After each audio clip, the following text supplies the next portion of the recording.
So, hello there, and welcome to 3Spoonies. We're your hosts, Karen, Joe, and Claire. This is episode number 21, and we're discussing marketing with email. Join us as we dive in.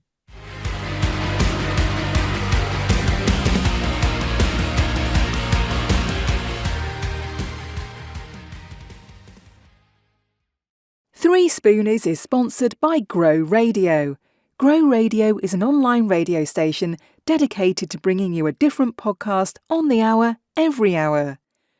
We are proud that Three Spoonies is played on Grow Radio and to be part of their podcasting community. If you want to listen to the station, explore their shows, check out their many blogs, workshops, or videos to improve your podcasting skills, head over to growradio.uk today.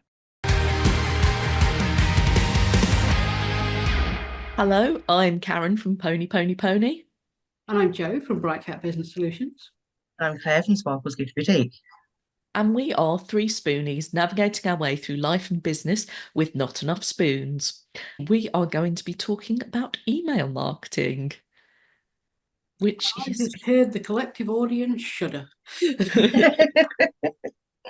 So, if that is the case, what are advantages of email marketing that people might not have picked up on? Oh, that's fairly easy. The one thing is you've got a captive audience. I mean, they might unsubscribe, but it's not like social media where they might see what you're putting out. You're emailing them directly, which is the big bonus. The other one of that is you can generally say more in an email. And you can either send them a little one, and it's like, hey, here's an update, here's a thing, or you can send them a nice long newsletter. Don't make it too long, but longer. That is a very fair point, actually. Yeah, I find another advantage with email is you've got much more control over it than perhaps on social media, where you might find your post has disappeared or something goes a bit pear-shaped or it doesn't quite display the way you wanted it to. And maybe those of us of a slightly more control freaky type nature may not enjoy those features. Yeah, plus you can segment your audience if you're feeling up to that kind of thing and really target who you're talking to. That is a very good point, actually. What is segmenting your audience for people who are now thinking of Terry's chocolate orange? Like me. Sorry about that. Terry's chocolate orange. That's just me. I don't have one. I'm going to have to go get one. Though it's currently raining, so no. That would be putting your audience into different lists according to either what they've previously liked, what they've previously said, what they've bought from you if you're a product business. Sometimes you can get this to do it automatically, so it will put people where they should be. Sometimes you can just create a new list, and so you're sending it just to that specific list from where they came from. Or if they came from a landing pages, I am sure we will touch on. But yeah, there's lots of different ways to segment your list, but it means you can really target what they've got before and what you're sending them. So it can be more appropriate to their interests. That sounds really useful. So if I want to set that sort of thing up, would I just do it through my Google Mail, Yahoo Mail, Alta Vista? Insert email provider here. Yes. So you will need a third-party email provider, things like MailChimp, though please don't use that, MailerLite, ConvertKit. That one is sexy, I must say. AdWeather, I believe, is one. Sendinblue, things like that. All those third-party ones. I will say these days you need a domain email or it will shout at you and won't send emails because you will have done a thing. So if you've got a business, please have an email address. Yeah, particularly if you've also got a website. So if you've paid for your domain, make sure you're using it for your email because it does look a lot more legitimate. If I got an email from Totally Serious Business at hotmail.com, I might be slightly concerned that it might not be Totally Serious Business after all. Yeah, me too. I'm always suspicious of somebody using a free email. They're not expensive to get domain email especially if you've already got that domain. So what other whizzy things can you do with email to make it more useful in terms of who you're sending it to, what's being sent out, things like that? What's possible? What's possible is you can schedule your emails. a year in advance if you like. You can send a newsletter, which you do there like once, and then it goes out to whoever your list you've told it to, and you can schedule that. Or you can get it to automatically send emails, things like a welcome sequence to welcome people to your email list because they've clicked on something like a freebie or have just said they want adding to your list. That's usually a hi, welcome, this is who I am, here's your freebie if it's a freebie. And it's just a gentle way to make sure people know who you are. Please, for the love of God, don't automatically go, hi, buy my stuff. That's wrong. That you need to be at least 3 emails in before you say, oh, this might interest you. Be very gentle in those. That is a big one. You can use landing pages to offer freebies. There is all sorts of wonderful and magical things, but for basics, those are the really good bits. Yeah, that's a really useful one, actually, seeing if someone's actually opened the email or not, because it always bugs me when I get an email going, hi, it's me again, you'll know all about my entire life story. And I'm like, yeah, I literally don't know who you are. You're making a number of assumptions there. So yeah, if you can send the right things to the right people, that is hugely useful. So you mentioned landing pages. What is a landing page in essence? In essence, a landing page, I keep hearing people refer to their website homepage as a landing page. It is not, it's your homepage. A landing page is usually on your email provider, and it looks like a very simple web page, but it's usually do you want to sign up to my thing, whether that's a webinar, a free document, a set of emails that will tell them something useful, anything you want someone to sign up to. It gives them an explanation of that. It's usually pretty, and then literally a form to fill in to sign up. That's you're joining their email list, and in exchange for that, they will give you something for free. Or sometimes it's used for paid things, but it's just useful in that way. It's very simple. I'd say easy to set up, but I'm aware some people are not techie and it's not as easy to set up, but it can be really easy. It can be really simple. It can be more complex. I've seen things that use funnels that have very complex landing pages, but it can be simple. Here's what I'm offering. Here's the thing. This is why you need it. Please sign up here. And there's a form. Or it can go through reasons, testimonials, all the bits you get. Here's the discount, and it goes on and on. But make sure, if you are going to do one like that, in fact, mostly, make sure there's a button to take you straight to the form at the top of the page, so they don't have to scroll down. Not right at the top, but make sure they can see it on their screen. But if it's super long, put it in periodically, because people will get bored and don't want to read everything. Some people don't, but make sure when they're at the point of, yes, I want the thing, there's a button. Otherwise, they make it wander off. That explains why I see so many emails and they come through and it's like, it'll have the join now or sign up now quite a few times throughout the thread because it's quite a long thread. And I'm like, why? Yeah, especially if you're viewing on mobile, sometimes that can compress it anyway. And sometimes it's like, yes, I'm interested, show me the thing. No, this is not the thing, this is not the thing. And you've developed RSI halfway down. Yeah, and you've gone, no, I don't want it then. We are very fickle people. We get very bored very quickly. Yes, we do. Some people do like all the information, but yeah, make sure those buttons are in nicely spaced so they can click on it when they want to. We are all very different and we all enjoy different things, but all of us love Spoonsful of Loveliness. So let's take a moment to hear lovely things from our sponsors. 3980 is a family business owned and led by a disabled entrepreneur. We have one very simple passion: making your business look professional at a low cost. If your business is using a Hotmail email and your own mobile number, customers may wonder if you're a teenager in a bedroom. We can fix this with anything from local numbers that redirect to your phone, email addresses at yourbrand.com, or even basic websites to get your business online, with base services costing less than a coffee a week. Get in touch with people, not robots. Email simon@3980.co.uk. Ask Zoe is an award-winning consultant based in Yorkshire that focuses on marketing, business and events to make an impact in your business. by showing you what to do, when to do, and how to generate a return on investment, getting you in front of your ideal customer base. Ask Zoe, helping you make an impact in your business. So we were talking about landing pages. So for that person, they've possibly got a freebie, got a discount, signed up to the service. Why are we so eager to have those people on our mailing list? As I said before, it's because it's a direct connection.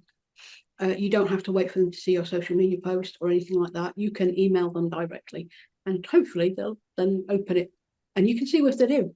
And if they're unsubscribed, one thing I will point out, you can't just have a landing page. You need to get it out there, whether that's, I don't know, a link on your website, put out on your social media often, but keep putting it out there so they can click on it and see what's what. Because most people go, I've got a landing page, and then don't do anything with it. Yeah, fair and valid. If you're only getting one person joining your mailing list every 6 months, it's probably not that useful to you, I'd imagine. No, not really. You keep spamming it out there. Find out what people would like from you and what they'd like as a freebie or something to sign up to.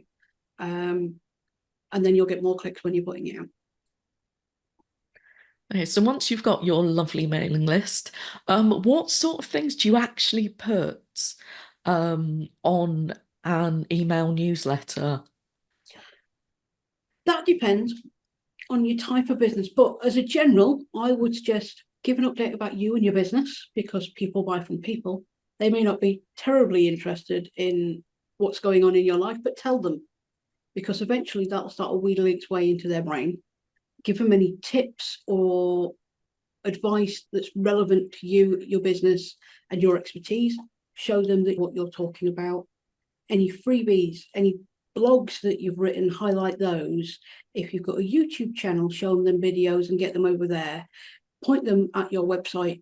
And then if you've got any special offers on, especially if it sounds like it's exclusive to your email list or starting as exclusive to your email list, give it them. Make sure you give the rest first, because you want to give your value before you ask for something. But do make sure that there is a strong call to action.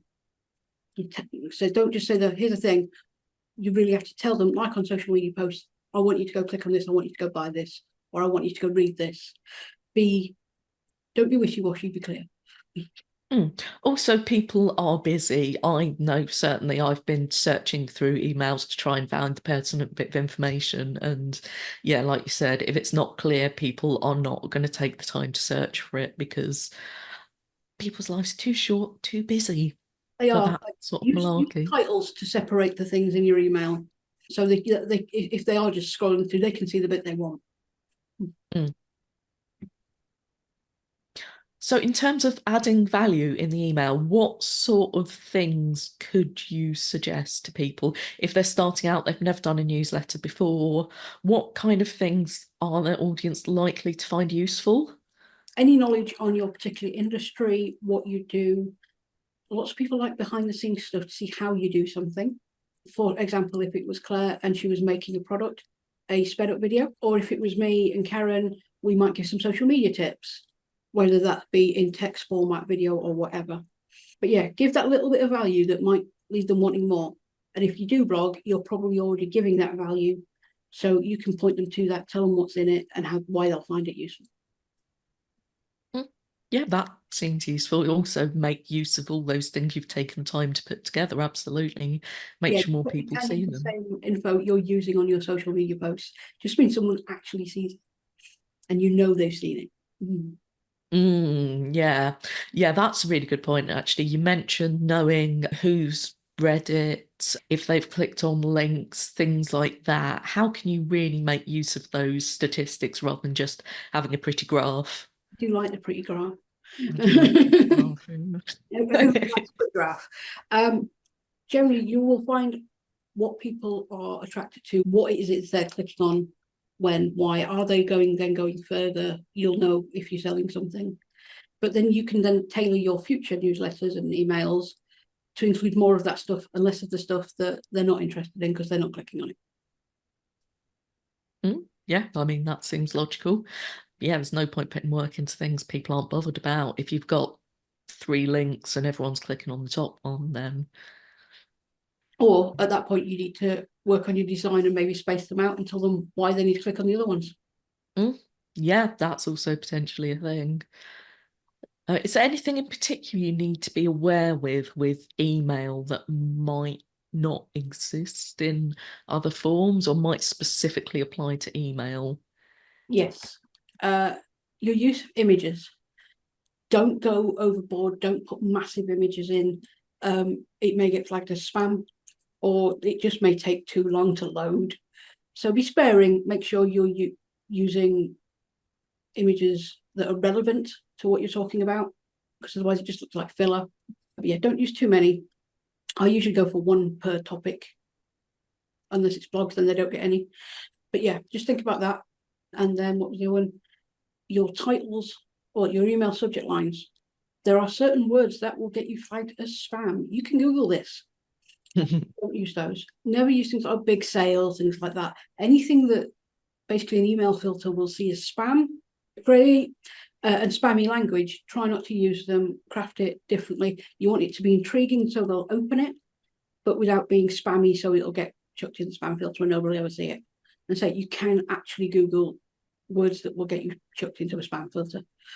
And some of them are quite interesting. And I can't remember which ones were off the top of my head that I looked at and went, ooh, when I was researching. But yeah, go Google that. It's interesting if you're a nerd. I mean, I'll be doing that after this. Like, I want to know. It's also worth knowing because it may be you go, oh, that's an amazing subject line, and no one opens it. And you're like, why? And yeah, it can be like there were points when certain hashtags were banned, and you go, well, why was that a problem? And it's, Yeah, yeah, you have to look quite deeply sometimes to work out why that word would be a problem. yeah.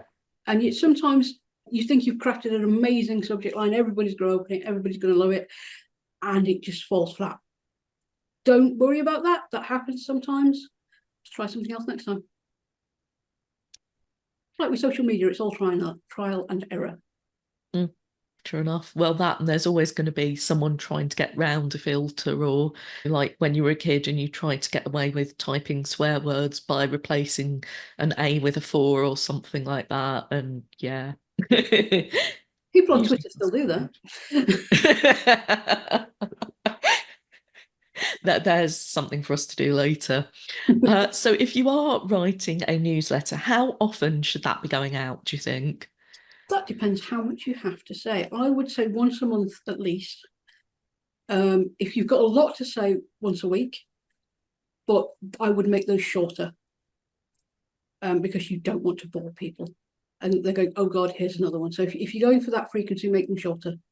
Once every 2 weeks can work really well. I mean, I go for once a month, though I've not done recently because I've been a bit busy. But yeah, once a month, update on who you are, what you're doing, to remind them who you are, basically. It's like, hi, this is what's happening in the business. Here's some tips. And this is my offer this month. Or have you seen we do this? It can be as simple as that. Okay, so what about if I'm utter what about if I'm okay at doing the newsletter itself? I can get my ideas together, but the actual technical bit of putting it together and clicking the boxes utterly confounds me. Is there a way I can learn to do that, or someone who could do it for me, or what are my options There are a if couple of options. One, go to YouTube and ask it, or go to Google and ask it. It's going to send you to YouTube pretty much.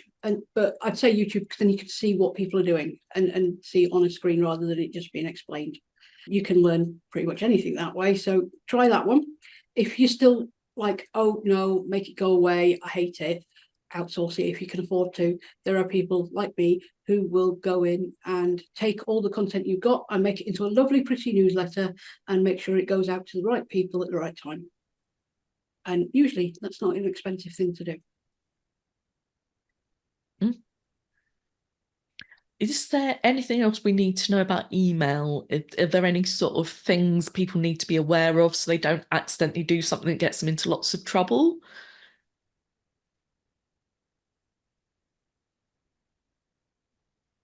I mean, don't be offensive and tell your audience you hate them.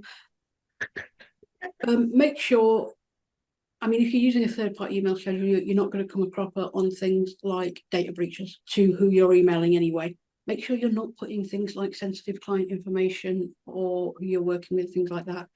If it's another business person you're collaborating with, I'm pretty sure they'll be fine with you putting their details in.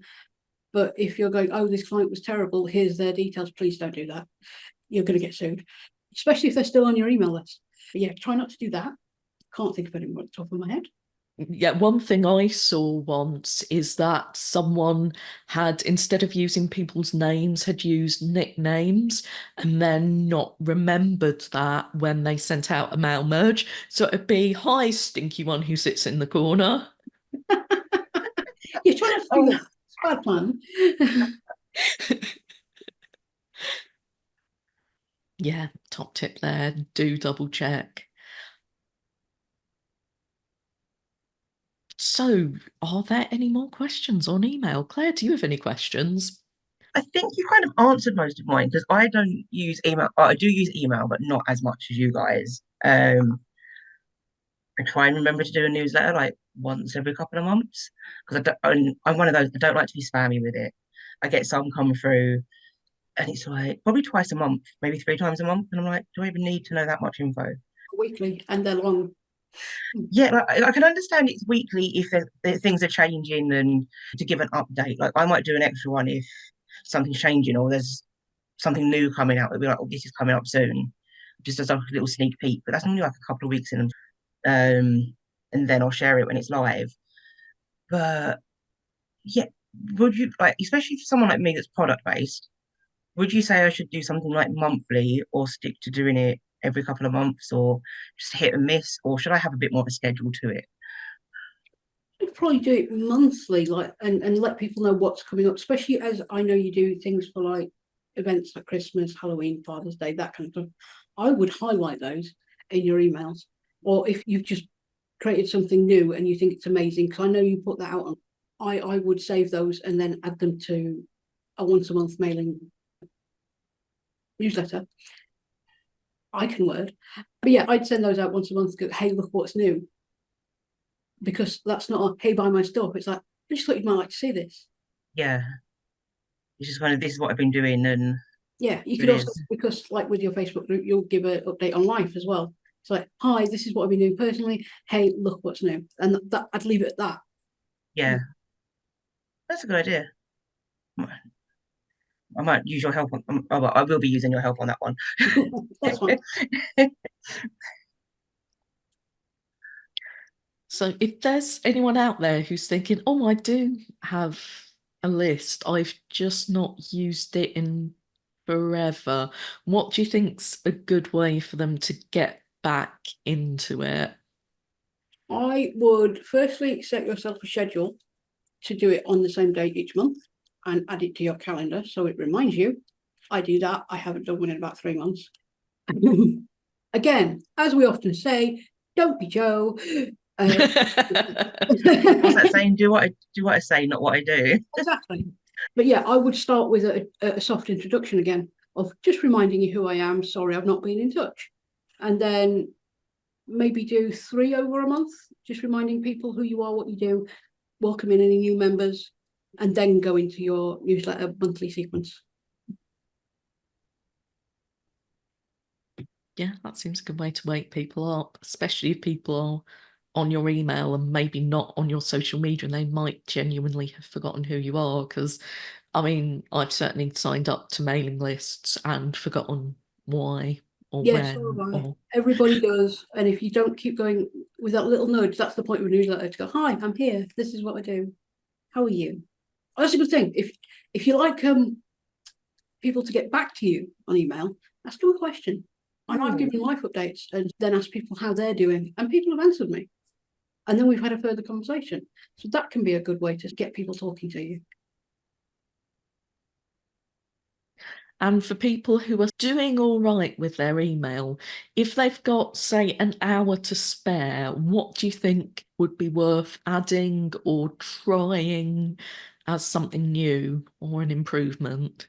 I would have a look at your analytics if you are doing, see what people like, and I would sit down and write a couple of months worth of templates. You might need to tweak them each month, say how you're doing, what's happening. But if you can write a, hey, this is what's going on this month, hey, have a look at this, I'd sit around and do it. Or if you're giving tips, you want to try video, sit down and do that. I find these things are easier to batch and you get into the flow of writing things or talking on video. So yeah, if you've got an hour to spare, block that off, write yourself some newsletters or record yourself some videos and just set it up ready. Then you just need to tweak as you go. That sounds thoroughly doable, actually. So thank you for that. And thank you to all of you for joining us for 3Spoonies on marketing with email. We'd love to know your thoughts in the comments, and don't forget to subscribe for our weekly podcast and leave us a lovely review if you'd like to. You can find us on social media, and we'd love it if you join us in the Business Success Network for Disabled Entrepreneurs Facebook group. You can also buy us a coffee if you like what we do. As ever, all the links will be in the show notes. We'll see you next week for community questions. Have a great day and keep track of your spoons.